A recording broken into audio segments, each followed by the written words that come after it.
Old Courtallam பார்க்க போகலான்னு ரொம்ப ஆசாசியாக கிளம்பி வந்தோம். வந்து பார்த்தா அங்கே போலீஸ்காரங்க இருந்தாங்க. உள்ளே போய் பார்க்கலாமா அப்படின்னு அவங்ககிட்ட கேட்கும்போது சொன்னாங்க, இல்லைங்க அலோவ் பண்ண மாட்டோம் அப்படின்னு சொல்லிட்டாங்க. என்னாச்சு அப்படின்னு நாங்கள் யோசிக்கிறதுக்குள்ளே உள்ளே ஒர்க் போயிட்டுருக்கு, நீங்கள் அப்படியே கிளம்பி போயிடுங்க அப்படின்னு சொல்லிட்டாங்க. விட்டுருந்தாங்கன்னா நல்லா இருந்திருக்கும், பார்த்துருக்கலாம். இது வரைக்கும் நான் பார்த்ததே இல்லை. நீயும் பார்க்கலையா? ஸோ என்ன பண்ணலாம் அப்படின்னு யோசிக்கும் போது எங்களோட லிஸ்ட்டில் அடுத்து குற்றாலேஸ்வரர் கோயில் இருந்தது. அங்கே போலீஸ் இருக்கக்கூடாதுன்னு வேண்டிக்கோங்க.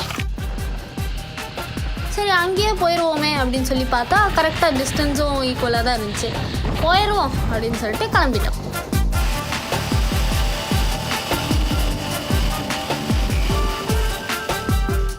இங்கே குற்றாலேஸ்வரர் கோயிலுக்கு வந்திருக்கோம். இது நான் சின்ன வயசில் வந்தது, அதோட இப்போ தான் வர்றேன்.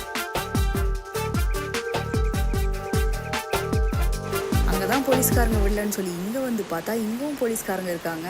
குளிக்கலாமான்னு சொல்லி கேட்டால் இல்லை குளிக்கக்கூடாது, இங்கேயும் ஒர்க் போயிட்டுருக்கு அப்படின்னு சொல்லிட்டாங்க. அப்புறம் வேறு என்ன பண்ணுறது, கடைசி வரைக்கும் குளிக்க முடியலங்க. போன வாட்டி வந்துட்டு ரொம்ப கம்மியாக இருந்ததுன்னு தான் சொல்லிட்டு இருந்தாங்க. மழையே இல்லாமல் ரொம்ப தண்ணி கம்மியாக வருது, போனாதான் வருத்தில்லை அப்படின்னு பேசிட்டு இருந்தாங்க. ஆனால் இப்பயும் என்ன பண்ணுறது, தண்ணி நல்லா வருது, எங்களால் போக முடியலையே. சூப்பராக இருக்குது. அங்கே வேறு எவ்வளோ சாரல்லாம் அடிக்குது, எவ்வளோ அழகாக இருக்குது. இது இன்னும் மழை பெஞ்சா அந்த பிரிட்ஜையும் தாண்டி தண்ணி வரும். நம்ம நியூஸ்ல எல்லாம் கூட பார்த்துருப்போம்ல.